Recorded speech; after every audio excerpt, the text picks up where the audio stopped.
I was a little disappointed with this one. Saw X, Saw 10.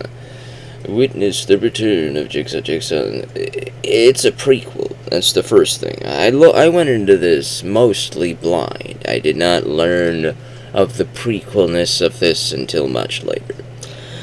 I thought they'd just show Tobin Bell in a flashback or something, but like they did with the Jigsaw movie. But no, this takes place long before a lot of this stuff. However, there is a problem here. The actors have aged 20 years, and no makeup, as far as I could see, was attempted to hide that fact that 20 years they have aged. They brought back not just Tobin Bell, they brought back Amanda's character as well, and she's also noticeably older as well. Makeup is a magical thing, as well as special effects, computer effects to fix touch up any makeup spots and all that stuff. You could use makeup to hide 20 years of aging, and I would not be making a complaint here about that, but you didn't hide it. Tobin Bell is walking with his shoulders a little slumped forward like a grandpa would, rather than how he used to walk 20 years ago in the previous films that this film apparently takes place before. Maybe you could say that's the cancer talking, which I'm willing to let that be the thing.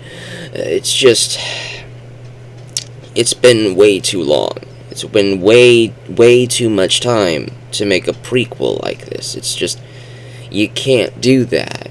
Now, if you want to make a return of Jigsaw, maybe the rise of Jigsaw, you'd have to recast Tobin Bell and have a younger actor play him when he's just getting started, when he's just starting out as Jigsaw. Because this is when he's already been Jigsaw for at least a little while, because he's already planning to pass the torch to Amanda. He's already talking to her about this in the film, and it's just...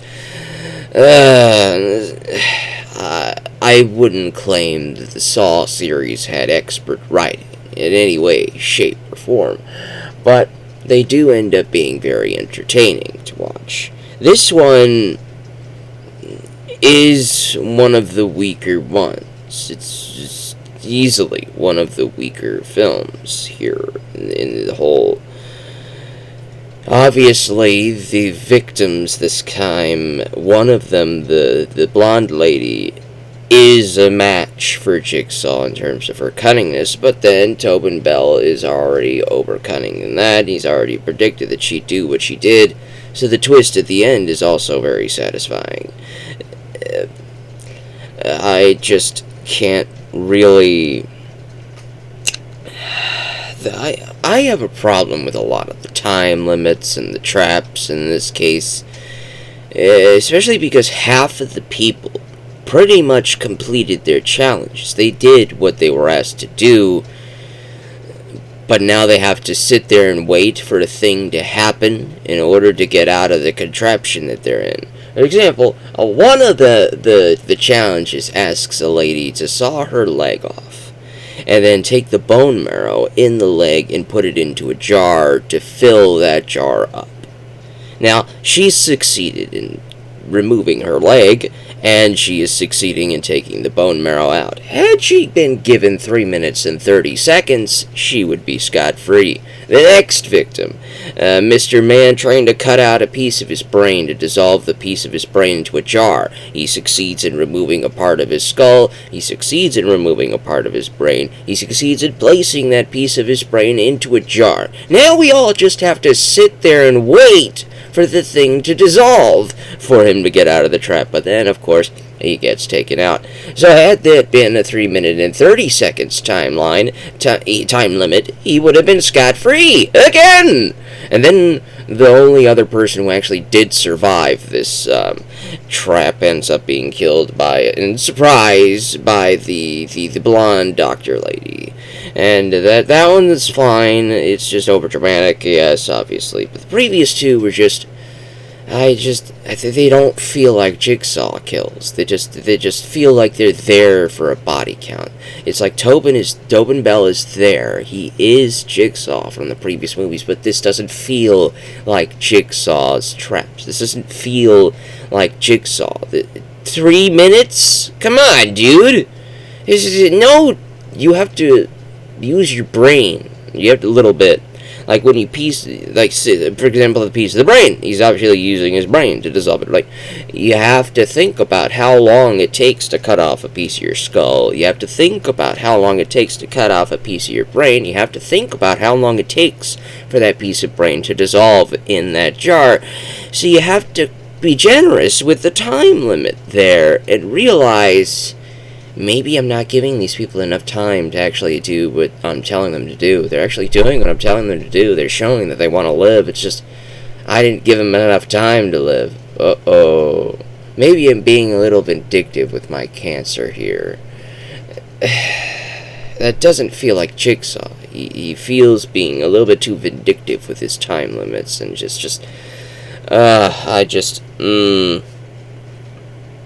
it a good movie? Well, it's certainly better than the ones with Detective Man playing the Jigsaw Man. It's certainly better than those, because there's a purpose, there's a reason for the kills. But then, even with Detective Man doing his kills, he gets yelled at by what's his face?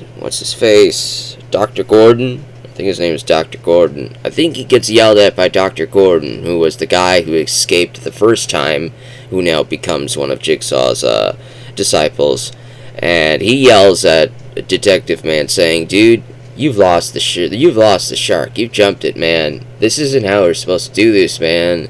He's supposed to give people a chance, man. You're not giving anybody a chance." And this feels like Detective Man's traps, honestly. It does. It feels like Detective Man's traps. Is that Detective Man makes a very short time limit, knowing that even if they follow his instructions, they don't have the time to escape. It feels like Detective Man's traps. Even though Jigsaw is alive, Tobin Bell is here.